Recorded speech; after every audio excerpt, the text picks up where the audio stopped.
Madame, Monsieur, bonjour.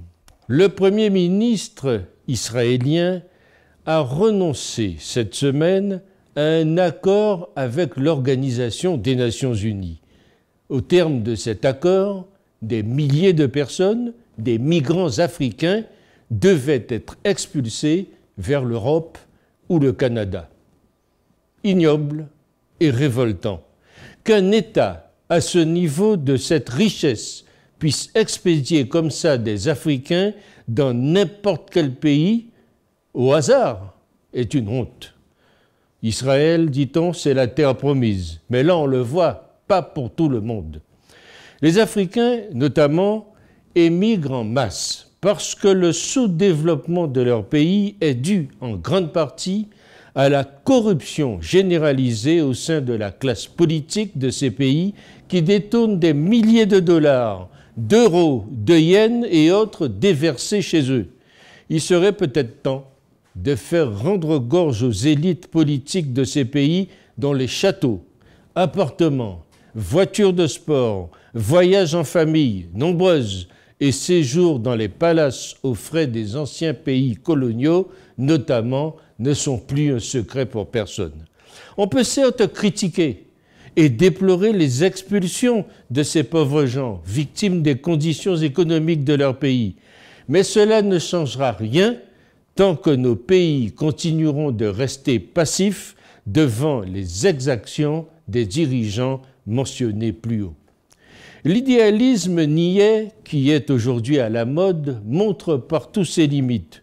Surpopulation, États mafieux, religions conquérantes et intolérantes multiplient les réfugiés. Mais on ne peut pas tenir 10 litres de lait dans un pot de yaourt, vous êtes d'accord? Les réfugiés doivent se battre pour obtenir une vie décente chez eux. Ce n'est pas aux autres États, toujours les mêmes et les plus endettés, à entretenir une foule de gens quand ils ne peuvent plus fournir du travail à leurs propres ressortissants, quand ils ne sont pas capables d'imposer leurs lois à des arrivants qui ne connaissent que leurs codes sociaux et qu'ils veulent les imposer aux peuples accueillants. Trop de monde sur la terre et plus assez de ressources, trop de mafias qui accaparent les richesses.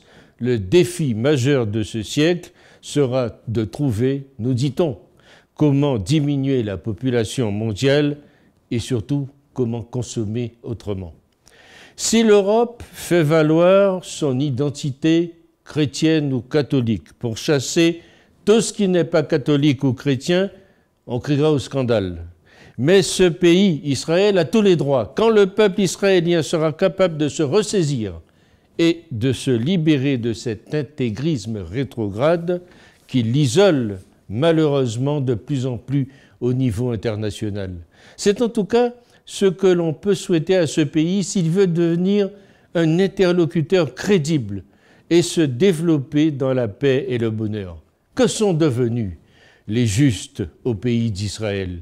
Les hommes de couleur ne peuvent-ils prétendre à la compassion de tous les justes du monde?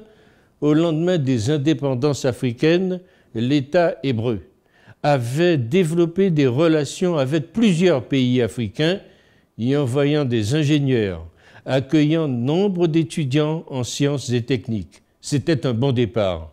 Mais avec la pression des pays arabes, plusieurs de ces États ont été de rompre leurs relations avec Israël, des relations qui auraient profité plus à l'Afrique que beaucoup d'autres, hélas. Pourtant, ces deux peuples, Juifs et Noirs, ont été de ceux qui ont le plus payé à l'histoire tumultueuse de notre pauvre humanité.